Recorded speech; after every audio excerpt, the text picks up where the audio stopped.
આજે અમે ખાવડા વિસ્તારના પ્રશ્નો લઈને આવ્યા હતા, જેમાં મુખ્યત્વે આરોગ્યની વાતને લઈને અમે રજૂઆત કરી હતી। આજથી 15 દિવસ અગાઉ અમે ત્યાં CSC સેન્ટરની મુલાકાત લીધી હતી, તો એ ખરેખર દયનીય હાલત જોઈ અને ત્યાંની એવી પરિસ્થિતિ છે કે ત્યાં કોઈ મેડિકલ સુવિધાઓ જે ઉપલબ્ધ નથી।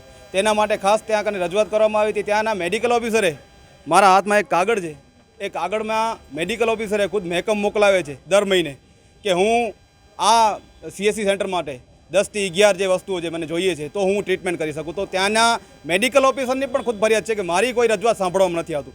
તો અમે અહીંયા કલેક્ટર સાહેબને રજૂઆત કરી છે કે સાહેબને કીધું સાહેબ 15 દિવસની અંદર હંગામી ધોરણે પણ અત્યારે કાંઈ ને ક્યાં ત્યાં સુવિધાઓ આપવામાં આવે, કારણ કે જે CSC સેન્ટર છે ત્યાં આજુબાજુના ગામડાઓમાં વંચિત લોકો રહે છે, ત્યાં 100 થી માથે ડિલિવરીઓ થઈ રહી છે અને એ CSC સેન્ટરમાં, અને એ CSC સેન્ટરમાં નોર્મલ જેને કહેવાય કે એક્સરે મશીન પણ નથી, એક્સરે ટેકનિશિયન પણ નથી, નર્સિંગ સ્ટાફ પણ નથી, અને ઘણી વખત એવું થઈ જાય છે કે રસ્તામાં આવતા બ્લડિંગ થઈ જાય છે, જેના લીધે ઘણા બધા એવા અણબનાવો પણ બની રહ્યા છે। તો સાહેબને રજૂઆત કરીએ સાહેબ હવે કોઈ એવો અણબનાવ બનશે તો તેની જવાબદારી કોણ લેશે?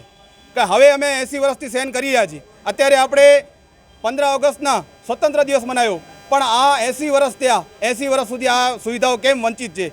અને એની બાજુમાં જ 12 કિલોમીટરની દૂર એક મોટો સોલાર પ્રોજેક્ટ તમે કરી રહ્યા છો અને ગર્વ અનુભવી રહ્યા છો। એ ગર્વ અનુભવવાની વાત નથી, એ ગર્વ તમે રાખજો તમારી પાસે, અમને ગર્વ ત્યારે થશે જ્યારે આ જે મેડિકલની જે સુવિધાઓ છે, આરોગ્યની સુવિધાઓ, અમારી માંગણીઓ જ્યારે સ્વીકાર થશે ત્યારે અમને ગૌરવ થશે કે નહીં તમે અમારી આ જે મેડિકલની હેલ્થ માટે ચિંતિત છો। આજે સાહેબને રજૂઆત કરી છે અને અલ્ટિમેટમ આપ્યો છે 15 દિવસનો। જો 15 દિવસ સુધીમાં હંગામી ધોરણે પણ ત્યાં કોઈ સુવિધાઓ પ્રાપ્ત નહીં કરવામાં આવે તો ત્યાંથી પદયાત્રા કાઢી અને અહીંયા ધરણા કાર્યક્રમ યોજાશે, તેની તમામ જવાબદારી વહીવટીતંત્રની હશે।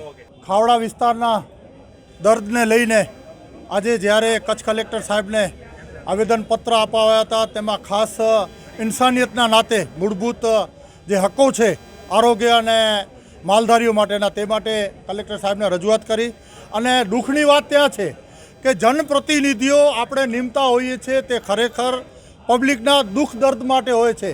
અત્યાર સુધી બન્ની અને ખાવડા વિસ્તાર મુસ્લિમ વિસ્તાર હતો, કોંગ્રેસને વોટ આપતો હતો, એટલા માટે ત્યાંની મૂળભૂત સુવિધાઓ નહોતા આપતા, પણ અત્યારે ધારાસભ્ય પણ ભાજપનો છે, જિલ્લા પંચાયતના 2 સદસ્યો છે તે પણ ભાજપના છે, અને વધારે પડતા તાલુકા પંચાયતના સદસ્યો પણ ત્યાં કને ભાજપના છે। તો શું કામ અત્યારે હોસ્પિટલ જેવી સુવિધા ન મળે અને તેમાં પણ ડિલિવરી માટે એક આ ખાબડ નેશનલ હાઈવે ઉપરથી પસાર થઈને અહીં ડિલિવરી ઉપર આવતા હોય ત્યારે બહુ દુઃખની વાત છે, જેનો સંદેશો સાહેબને આપ્યો છે, 15 દિવસનું અલ્ટિમેટમ આપ્યું છે। જો નહીં થાય તો પદયાત્રા રૂપી અહીં આવી અને ફરી રજૂઆત કરીને ધરણા ઉપર બેસું। સાથે સાથે અછત જાહેર થાય કે ન થાય, પણ ત્યાંના માલધારીઓ માટે અત્યારે પાણીની વ્યવસ્થા ઊભી કરે તેના માટે પણ તંત્રને, વહીવટી તંત્રને અને ભાજપના જે પ્રતિનિધિઓ છે આપના માધ્યમ દ્વારા પર જણાવી છે કે તેમની એક ફરજ થાય છે અને ફરજને નિભાવે। જય हिंद। नमस्कार, मेरा नाम डॉक्टर कायनात अंसारी आता है, उपाध्यक्ष आम आदमी पार्टी गुजरात प्रदेश। आज खावड़ा की CHC का जो मुद्दा है, वहाँ पे मेडिकल सुविधाओं की जो अछत है, उसके लिए हमने भीम आर्मी को समर्थन दिया है आम आदमी पार्टी से।